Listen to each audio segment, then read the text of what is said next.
Do you want an idea of meritocracy? Do you want to operate that way?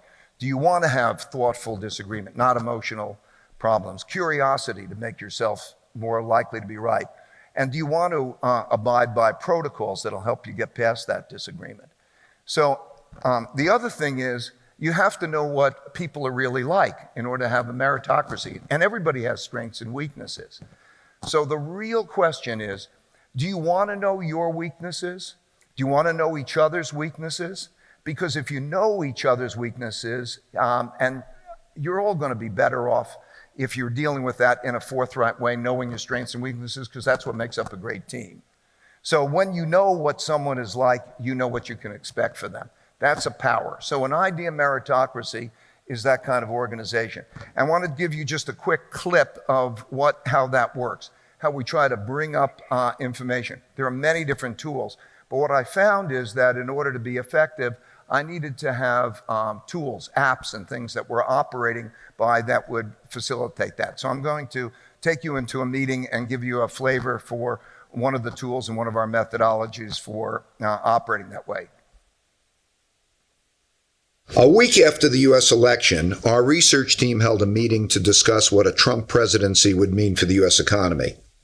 Naturally, people had different opinions on the matter and how we were approaching the discussion. The dot collector collects these views. It has a list of a few dozen attributes, and so whenever someone thinks something about another person's thinking, it's easy for them to convey that assessment. They simply note the attribute and provide a rating from 1 to 10. For example, as the meeting began, a researcher named Jen rated me a 3, in other words, badly, for not showing a good balance of assertiveness and open-mindedness. As the meeting transpired, Jen's assessment of people added up like this. Others in the room had very different opinions. That's normal. Different people are always going to have different opinions. And who knows who's right? Let's just look at what people thought about how I was doing. Some people thought I did well, others poorly. With each of these views, we can explore the thinking behind the numbers. Here's what Jen and Larry said. Note that everyone gets to express their thinking, including their critical thinking, regardless of their position in the company. Jen, who's 24 years old and fresh out of college, can tell me, the CEO of the company, that I'm approaching things terribly. This tool helps people both express their opinions and separate themselves from their opinions to see things from a higher level. When Jen and others shift their attentions from inputting their opinions to looking down on the whole screen, their perspective changes. They see their own opinions as just one of many, and naturally start to ask themselves, how do I know my opinion is right? That shift in perspective of going above it and seeing the full range of views shifts the conversation from arguing over individual opinions to figuring out objective criteria for determining which opinions are best. Behind the dot collector is a computer that is watching what all these people are thinking, correlates it with how they think, and communicates back to each of them based on that. Then it draws the data from the meetings to create a pointillist painting of what people are like and how they think. And it does all that guided by algorithms. Knowing what people are like helps to match them up better with their jobs. For example, a creative thinker who is unreliable might be matched up with someone who is reliable but not creative. Knowing what people are like also allows us to decide what responsibilities to give them and to weigh our decisions based on people's merits. We call it their believability. Here's an example of a vote that we took where the majority of people felt one way, but when we weighed people's views on the basis of their merits, the answer was completely different.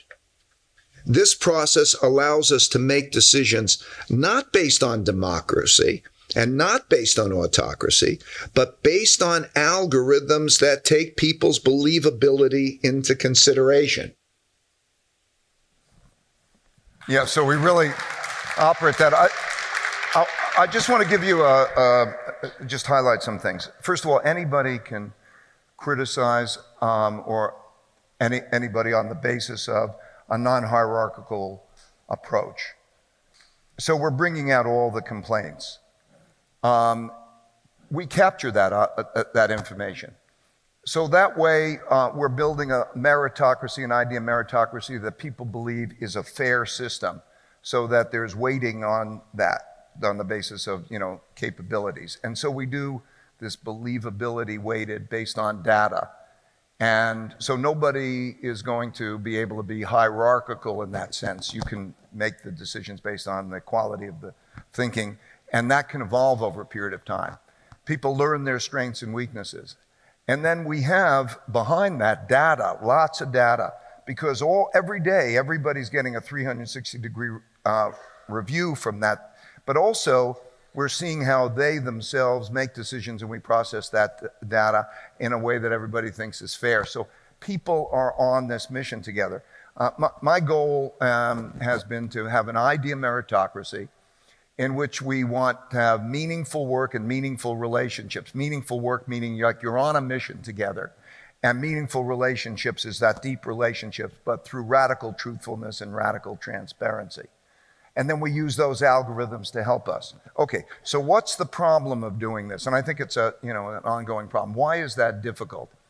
I think that it's what I call the 2 U's. I've asked neuroscientists and psychologists, and everybody agrees that it's basically that there is a logical, conscious you, and then there's a subconscious, emotional you, and they have a struggle with each other. So if I would ask you, would you like to know your weaknesses? Or would you like to know what I think, even if it's critical? The logical answer to that would be, yes, I would like to know those things because then I can deal with them better. But emotionally, that becomes a challenge. And so as people start to wrestle with each other as they come in to the organization, they come in there wanting to know those kinds of things and have that radical truthfulness. And that radical truthfulness brings about stronger relationships because everybody knows you can't, that truthfulness, you'll get it. And by this transparency, this radical transparency, so almost everybody could see everything. We tape everything for everybody to look at, almost everything, so that there's no spin, there's that reality. And that has been the basis of being able to have that idea of meritocracy, and that's been the challenge. And it's not for everybody. I would say probably a third of the people just can't get through it. A lot of people struggle. And then on the other hand, we call it getting the other side. When they get to the other side, when they're used to it, they can't work anyplace else because they can't go back into a typical organization in which all of that stuff is hidden and there's politics and there's lack of sincerity and there's the associated problems with all of that. So I want you to go with these 4 questions. And it's up to you to decide what you want. But 4 questions are, do you want these things and in what degree?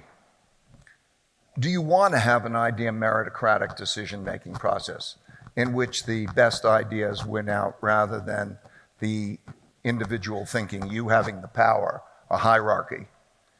And then you know what that means, I defined it before. Do you want to know what you're really like, your strengths and weaknesses, and what others are really like in order to get at the best results? Do you like this truthfulness? To what extent do you want to have truthfulness? And to what extent do you want to have transparency? If you don't have transparency, you're going to be listening to everybody's spin on situations. Do you want to have those things?